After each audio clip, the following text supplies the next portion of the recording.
तुम्हारी प्रिय सखी। इति कर देने के बाद लगता है जैसे कुछ भी नहीं लिख पाई। महाजीवन की लंबी सुख दुखों भरी कहानी महाकाल के वक्ष पर खाली पन्ने की तरह पड़ी है। जैसे मृत्यु पथ का यात्री इस संसार में सब कुछ छोड़कर जाता है, ऐसा सोचे भले ही, दरअसल वह कुछ भी छोड़कर नहीं जाता, बस यह भंगुर काया छोड़ जाता है। वह भी उसकी नहीं, आत्मा उड़ जाती है। वह भला उसकी होती ही कहाँ है। आकाश का न कहीं आदि है और न कहीं अंत, सागर का न क्षय होता है और न उसकी कोई वृद्धि, सूर्य का न उदय है और न अस्त, मनोकामना की न पूर्णता होती है और न रिक्तता। हमारे संबंध की भी वैसी ही न कोई संज्ञा है और न कोई अंतिम परिणति। अतः इस मामूली से पत्र में अंतिम बात क्या लिख पाऊंगी। जीवन की सारी बातें कह चुकने पर भी अंतिम बात तो रह ही जाती है। सब कुछ पाने के बावजूद पूर्णता रह ही जाती है। सब कुछ इतिश्री होने के बाद शुभारंभ रह जाता है। किसका आरंभ और किसकी इति। जो सृष्टि है वही तो प्रलय है, जो प्रारंभ है वही विलय है। वह महाकाल है, अनादि और अनंत है। जैसे वायु पुष्प से गंध वहन कर लेती है, पता नहीं किसकी गंध पाकर जीवन यह देह छोड़कर जाता है। कहाँ जाता है और कहाँ से आता है। काम क्रोध लोभ नरक के द्वार है। हे ईश्वर, अंत में क्या नरकवास है। मृत्यु के शीतल हाथ जीवात्मा को जड़ करने के अंतिम क्षण तक जीवन की अंतिम बात कहने की चेष्टा करने से संशय कभी समाप्त होता है। हिमालय मेरु गिरी के स्वर्ण रेणु पैरों से खिसक रही है। पावों में और कुछ अनुभव नहीं होता। जिनका पीछा करते सारी उम्र इन कोमल पांवों से रक्त झराया व्यथा होगी, वे सब लोग पता नहीं कौन किधर चले गए हैं। एक बार भी आह कह मुड़कर नहीं देखा। उस आह भर कह देने से उनके स्वर्ग पाने में कौन सी बड़ी बाधा खड़ी हो जाती। किसने चाहा था स्वर्ग, किसने चाहा था राज्य और किसने चाहा था युद्ध। सब कारणों के कारण स्वरूप कोई होते हुए भी सारा दोष मेरे माथे ढाल कर वे चले गए मृत्यु द्वार पर मुझे यूं छोड़कर। भोले शिशु को खिलौना देकर अगले क्षण छीन लेकर उसे रुलाना, यह सब कुछ ले जाने का नाटक क्यों रचा। जो हाथ पसार कर मांगता है उसके साथ खेलने का मन होता है, पर जो कुछ मांगता ही नहीं उसके साथ यह खेल, यह निष्ठुरता नहीं तो और क्या है। क्षर से जो दूर है, अक्षर से श्रेष्ठ है, पुरुषोत्तम है, सब कुछ जिनके पास देह है, परम आनंद के अधिकारी, वे क्यों ऐसा खेल खेलते हैं। वे किसे देते हैं या किससे लेते हैं। पांवों तले से प्राण निकलते जा रहे हैं। जो साथ साथ थे वे स्वर्ग पथ में आगे बढ़ गए हैं। महाशून्य में सब कुछ सोना सोना सा लग रहा है। फिर भी जीवन भर का संचित मान गुमान आज मृत्यु पथ में मोम की तरह पिघल कर झर रहा है।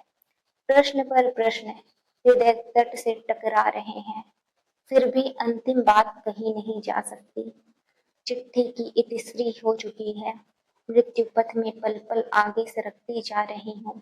फिर पढ़ने लगी उस चिट्ठी को। अनंत अथाह जीवन, जिज्ञासा शायद इस सृष्टि का रहस्य है। अतः जीवन की विस्तृत अनुभूति के बावजूद जीवन सदा सुख दुख संपद विपद मिलन विराह जन्म मरण के रहस्य में ही रह जाता है। अपने रक्त से लिखी यह चिट्ठी ही आज मृत्यु पथ की सहचरी है। अपनी चिट्ठी पढ़ते पढ़ते अगर मेरी आत्मा शरीर को छोड़ जाए तो समझना इसके प्राप्तकर्ता तुम ही हो।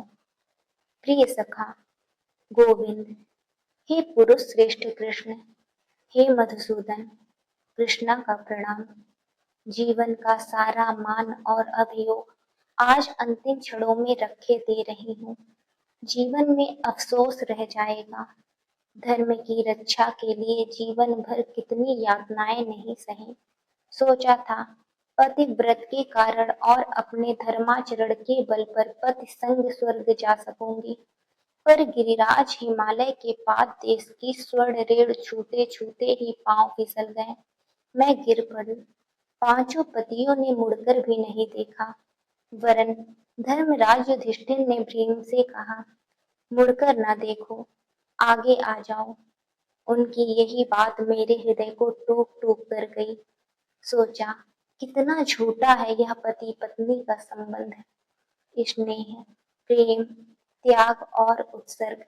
अपने कर्म अगर आदमी स्वयं भोगता है, तो फिर युधिष्ठिर के धर्म की रक्षा के लिए 5 पतियों के चरणों में अर्पित होकर सारी दुनिया का उपहास, व्यंग, विद्रूप और निंदा अपवाद ढोती क्यों फिरी।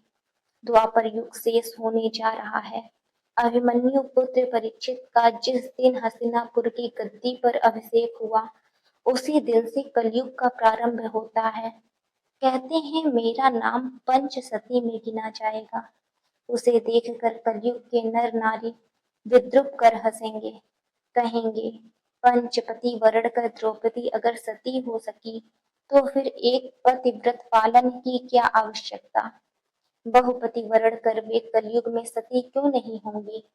यौन विकारग्रस्त कलयुग के उच्छृंखल नर नारियों के बीच द्रौपदी होगी व्यंग्य परिहास का उपादान। 5 पतियों की पत्नी द्रौपदी को सतीत्व के लिए तिल तिल जलना पड़ा होगा। ये लोग भला कैसे समझेंगे। तब तो हस्तिनापुर की नायिका द्रौपदी एक निंदित आत्मा, कलंक भरी कहानी की नायिका बन जाएगी। हे कृष्ण, हे वासुदेव, तुम तो इच्छामय हो। तुम्हारी इच्छा से तो द्रौपदी ने जन्म से अब तक सारा रास्ता तय किया।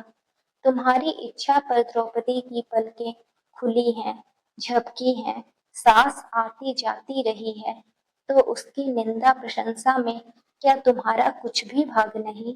आज हृदय से झरते रक्त से पवित्र हिमालय के पत्थरों पर द्रौपदी लिख रही है अपने जीवन की कहानी।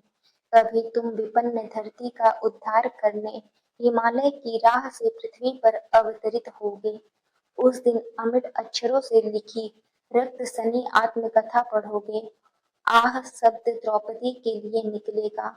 बस इतना ही मुझे चाहिए। तुम अंतर्यामी हो, तुम्हें क्या पता नहीं। फिर भी मुंह खोलकर कुछ कहे बिना तुम तक आर्त स्वर नहीं पहुंचता। अतः तुम्हारे आगे सब कुछ रख रही हूँ, जो तुम्हें ज्ञात है, जिसके तुम करता हो, वे ही बातें तुम्हारे आगे रख रही हूँ। काल मुझे देवी द्रौपदी के रूप में परिणत कर सकता है। मैं लेकिन धरती पर यह देह लेकर मानव रूप में आई थी। मेरे पंचपति मर्त्यलोक के एक एक मानव हैं। हमारे कर्ता महामुनि कृष्ण द्वैपायन ने मुझे देवी के आसन पर बिठाया है। उनकी दृष्टि में मैं दिव्य दर्शनी हूँ। पंचपति वर्ण के मूल में उन्होंने शिव के किसी वरदान की बात कही है, पर मैं देवी नहीं, जातिस्मर नहीं। अतः आज मृत्यु पथ पर बढ़ते बढ़ते जो कहूंगी सच कहूंगी। मेरे जीवन की कथा मर्त्यलोक के किसी मानव के जीवन चरित के अलावा कुछ नहीं। इस पत्र के ये अमिट अक्षर पढ़ेंगे, मेरे जीवन में घटी एक एक लोमहर्षक घटना को देखकर कलयुग के लोग विचार कर सकेंगे। द्रौपदी की लांछना कभी किसी युग की नारी ने नहीं सही है। भविष्य में ऐसा लांछन ईश्वर करे कभी किसी को ना भोगना पड़े। सखे, जिस दिन मैं कुरुसभा में लांछित हो रही थी, पंचपति से भरोसा उठ चुका था। उस दिन लज्जा छोड़कर हाथ उठाकर तुम्हें ही तो बुलाया, तुम्हारे आगे ही समर्पण किया, और आज फिर पंचपति मुझे निस्सहाय छोड़कर जा चुके हैं। मैं तुम्हारे आगे ही स्वयं को अर्पित कर रही हूँ। अपना सारा दुख दर्द, हाहाकार, लांछन सब कुछ तुम्हें दे रही हूँ। मैं अगर अपनी ही नहीं रही, तो फिर मेरा दुख मेरा क्यों रहेगा। हे अंतर्यामी कृष्ण, तुम्हारे लिए क्या अगोचर है, फिर भी लिख रही हूँ अपनी कहानी हृदय खोलकर। कहीं से दुख घटता है और जब हृदय खोल रही हूँ, सब कुछ अपने दोष, दुर्बलता, भ्रम सब बाहर आएंगे। दुनिया इसके लिए मुझे दोष दे तो मैं क्या कह सकती हूँ। भूल भटकन आदि से ऊपर नहीं उठ सकी, इसलिए शायद स्वर्ग पथ मेरे लिए रुद्ध हो गया। समय छीजता जा रहा है, देह क्षत विक्षत, हृदय टूक टूक रक्त झर रहा है और इसी रक्त से सनी है मेरी कहानी। मरते समय आदमी जो कुछ कहता है या करता है, सब उसके अधीन से बाहर होता है। अतः इतने दिन की संचित मनोवेदना आज अनायत्त होकर तुम्हारे चरणों में अर्घ्य बनकर बह जाए। दुनिया चाहे देख ले, हे गोविंद, मेरी कहानी पूरी करने तक मेरी भावना और चिंतन को जड़ मत करना, मेरी स्मरण शक्ति तोड़ ना देना, मृत्यु के हाथों अर्पित ना कर देना। बस अपनी कहानी कह लूं, मृत्यु के द्वार देश पर खड़ी इतनी ही प्रार्थना कर रही हूँ।